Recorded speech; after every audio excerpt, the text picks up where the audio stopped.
നമസ്കാരം. വൃക്കരോഗങ്ങളാൽ കഷ്ടപ്പെടുന്ന അനേകർ നമുക്ക് ചുറ്റുമുണ്ട്. ഇരുവൃക്കകളും തകരാറിലായി ഡയാലിസിസിന്റെ സഹായത്തോടെ മാത്രം ജീവിതം കഷ്ടിച്ച് മുൻപോട്ട് കൊണ്ടുപോകുന്നവർ. ഇങ്ങനെയുള്ളവർക്ക് കിഡ്നി ട്രാൻസ്പ്ലാന്റേഷൻ മാത്രമായിരിക്കും ഏക പോംവഴി. എന്നാൽ ഭീമമായ ചികിത്സാ ചെലവും അനുയോജ്യമായ ദാതാവിനെ കണ്ടെത്താത്തതും വെല്ലുവിളിയാണ്. ഇത്തരത്തിൽ നിരാശപ്പെട്ടിരിക്കുന്നവർക്ക് ഒരു അത്ഭുത പരമ്പരാഗത വൈദ്യനെ പരിചയപ്പെടുത്താം. ശിവകുമാർ എന്നാണ് അദ്ദേഹത്തിൻ്റെ പേര്. അദ്ദേഹം ബംഗളൂരുവിൽ KR പുരത്ത് നടത്തുന്ന ക്ലിനിക്കിൻ്റെ മുൻപിലാണ് ഞാൻ ഇപ്പോഴുള്ളത്. ഇപ്പോൾ സമയം രാത്രി 8 മണി കഴിഞ്ഞു. രാവിലെ 11 മണിക്കാണ് ഈ ക്ലിനിക്ക് സ്റ്റാർട്ട് ചെയ്യുന്നത്. അന്നേരം തൊട്ട് വരുന്ന രോഗികളാണ്. രാത്രി 8 മണിയായിട്ടും രോഗികളുടെ പ്രവാഹം നിലച്ചിട്ടില്ല. ദിവസേന 150 മുതൽ 200 രോഗികളെ വരെ അദ്ദേഹം ചികിത്സിക്കുന്നുണ്ട്. ഇതിൽ നിന്ന് തന്നെ അദ്ദേഹത്തിൻ്റെ പ്രാഗൽഭ്യം എത്രത്തോളം ഉണ്ടെന്ന് നിങ്ങൾക്ക് മനസ്സിലായി കാണുമല്ലോ. വൃക്കരോഗങ്ങൾ കൊണ്ട് പൊറുതിമുട്ടി ഇവിടെ എത്തിയ അനേകർക്ക് പൂർണ്ണമായ സൗഖ്യം പ്രാപിക്കാൻ സാധിച്ചിട്ടുണ്ട്. ഈ പരമ്പരാഗത വൈദ്യന്റെ ചികിത്സാ രീതിയെ പറ്റിയും ഒപ്പം അദ്ദേഹം ചികിത്സിച്ച് ഭേദമാക്കിയ രോഗികളുടെ അനുഭവവും നമ്മൾക്കൊന്ന് കേൾക്കാം. ഇരുവൃക്കകളും തകരാറിലായവർക്ക് കിഡ്നി മാറ്റിവെക്കലല്ലാതെ എന്താണ് സർ ചികിത്സ? കിഡ്നി ഫെയിലൂർ അയച്ച டிரான்ஸ்பிளான்டேஷன் ஒன்றே ஆப்ஷன் இல்லை. நாட்டு மருந்து ஆயுர்வேத மருந்தில் நிறைய மருந்து நல்ல மருந்து கிடைக்கிறது. எந்த கிட்ட கூட 15 இருக்கா கிரியேட்டினு, 18 இருக்கா கிரியேட்டினு, 10 இருக்கா கிரியேட்டினு நான் மெடிசன் கொடுக்குறேன். அது ஒன்றும் பிரச்சனை இல்லை. டயாலிசிஸ் ஒன்றே இல்லை சால்വേഷൻ, ട്രാൻസ്പ്ലാന്റ് ഒന്നേ ഇല്ല സാൽവേഷൻ. ഇത് നാഗരത്ന. ഇത് അവരുടെ ഭർത്താവാണ്. നാഗരത്നയ്ക്ക് 39 വയസ്സാണ്. 2 മക്കളുണ്ട്. 2022 2 കിഡ്നി ഫെയിലിയറായി ഇവർ ഹോസ്പിറ്റലിൽ പോകുന്നത്. പല ഹോസ്പിറ്റൽസിൽ പോയി ചികിത്സയ്ക്ക് വേണ്ടി ഒരുപാട് കാശ് മുടക്കേണ്ടി വന്നു. ആഴ്ചയിൽ 2-3 വട്ടം ഡയാലിസിസ് ചെയ്യണമായിരുന്നു. അതിൻ്റെ പാടുകളാണ് ഈ കയ്യിൽ അവശേഷിക്കുന്നത്. അങ്ങനെ ഒരുപാട് കാശൊക്കെ ചെലവാക്കിയിട്ടും അതിനൊരു റിസൾട്ട് കിട്ടിയില്ല. അപ്പോഴാണ് ഡോക്ടർ ശിവകുമാറിനെ കുറിച്ച് കേട്ടത്. അവർ ഡോക്ടറിനെ പോയി കണ്ടു. പിന്നീട് ഇവരുടെ ജീവിതത്തിൽ നടന്നത് ഒരു അത്ഭുതമാണെന്ന് പറയേണ്ടി വരും. ഡയാലിസിസ് നിർത്തി ഇപ്പോൾ വൃക്കകളുടെ പ്രവർത്തനം ഏകദേശം 90% ഓക്കെ ആയിട്ടുണ്ട്. ഡോക്ടർ ദൈവം പോലെയാണെന്നാണ് ഈ കുടുംബം പറയുന്നത്. അവർക്കുണ്ടായ അനുഭവം നിങ്ങളൊന്ന് കേൾക്കൂ. பெங்களூர் போய் செக் பண்ணிட்டு 2 கிட்னி ஃபெயிலியர் 75% போயிடுச்சுட்டாரு. இதுக்கு 25% தான், ஒன்னும் செய்ய முடியாது, கிட்னி டிரான்ஸ்லேஷன் பண்ணணும். ஆனா அர்ஜென்ட் பண்ண முடியுது. ஒரு 3-4 மாசம் கொஞ்சம் பாடி கிளியர் பண்ணிட்டு தான் அப்புறமா தான் கிட்னி டிரான்ஸ்லேஷன் பண்ணணும்னு சொல்லிட்டு அப்ப இருந்து டயாலிசிஸ் ஸ்டார்ட் பண்ணிட்டாரு. டெய்லி வாரத்துக்கு 3 நாள் டயாலிசிஸ். எனக்கு வீட்டுல ரிலேஷனே சரி விடுறேன், என்ன ஆயிடுச்சு, இருக்கிற நாள் இருக்கட்டும், ஏதோ நல்லா சாப்பாடு கொடுக்கட்டும், என்ன சாப்பிடு சொல்லு, இருக்கிற நாள் இருக்கட்டும், அப்புறமா என்னென்ன ஆயிட்டு போட்டோம் சொல்லிட்டு இருந்தாரு. ஆனா அந்த அளவுக்கு விடல. ஏதோ கடவுள் புண்ணியத்துல இவரு கடிச்சது பின்னாடி இந்த மெடிசன் சாப்பிட்டுட்டு இருக்கும்போது இத கிளாரிட்டி வந்துருச்சு. ஆனா 90% எனக்கு கியூர் சார். இது மாதிரி இருந்தா நெக்ஸ்ட் இன்னொரு மந்த்ஸ்ல இன்னும் கம்மி ஆயிடுது. கிரியாட்டின் ஆல்ரெடி எனக்கு 5 இருந்துச்சு, 8 இருந்துச்சு கிரியாட்டின். 8 இருந்தும் போது இப்ப 3 வந்திருக்கு.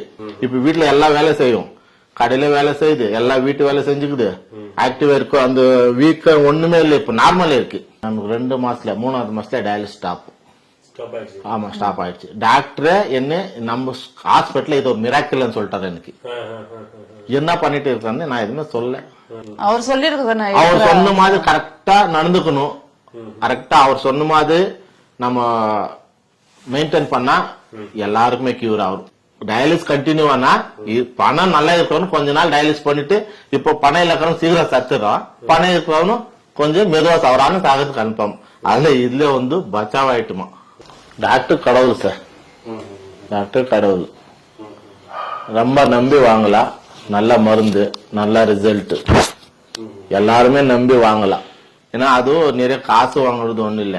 അപ്പോൾ ഡയാലിസിസ് ചെയ്യാതെ തന്നെ കിഡ്നി രോഗം മാറ്റാൻ സാധിക്കുമോ?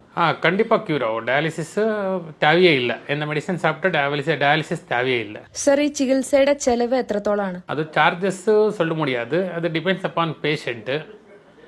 இப்போ டயாலிசிஸ் பேஷண்ட்டுக்கு வரவேட்டு சார்ஜஸ் ஆகுது, வித்தவுட் டயாலிசிஸ் பேஷண்ட்டுக்கு வரவாட்டு சார்ஜஸ் ஆகுது. அதிகமாக சார்ஜஸ் எல்லாம் பண்ணுறதில்ல, ஒரு லிமிட் சார்ஜஸ் தான் இருக்குது. ഇവിടെ കേരളത്തിൽ നിന്നുള്ള രോഗികൾ വരാറുണ്ടോ? இருக்குது. கேரளாவில் நிறையா இந்த பேஷண்ட் இருக்குது. அதிகமாக பேஷண்ட் கேரளாவில் இருக்குது. താങ്കൾ ഈ ചികിത്സാ രംഗത്ത് എത്ര വർഷമായി പ്രവർത്തിക്കുന്നു? நாங்கள் இந்த ஃபீல்டில் 19 இயர்ஸ் தான் இருக்கிறேன். நான் பாரம்பரிக வைத்திய ட்ரெடிஷ்னல் மெடிசன் ப்ராக்டிஸ்னர். அவர் ஃபாதர் அந்த 3rd ஜெனரேஷன் ரன்னிங் ஆயிருக்கு இந்த ஃபீல்டில்.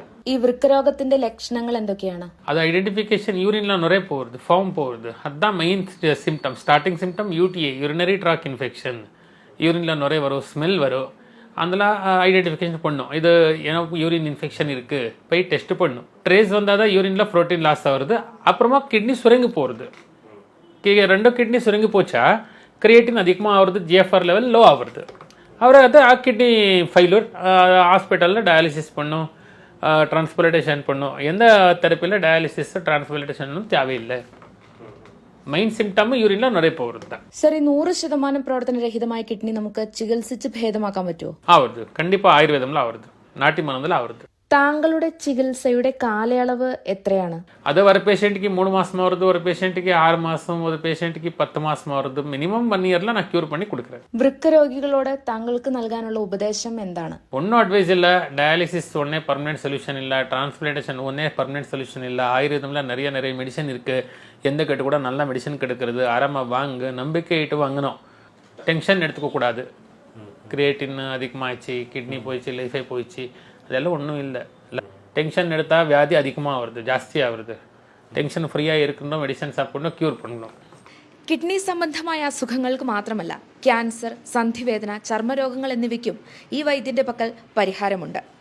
നമ്മുടെ നാട്ടിലും വൃക്ക രോഗികൾ കൂടി വരികയാണല്ലോ.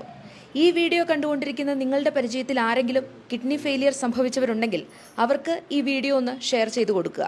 ഒരുപക്ഷെ അവരുടെ അവസാന അത്താണിയായേക്കാം ശിവകുമാർ എന്ന ഈ പരമ്പരാഗത വൈദ്യൻ.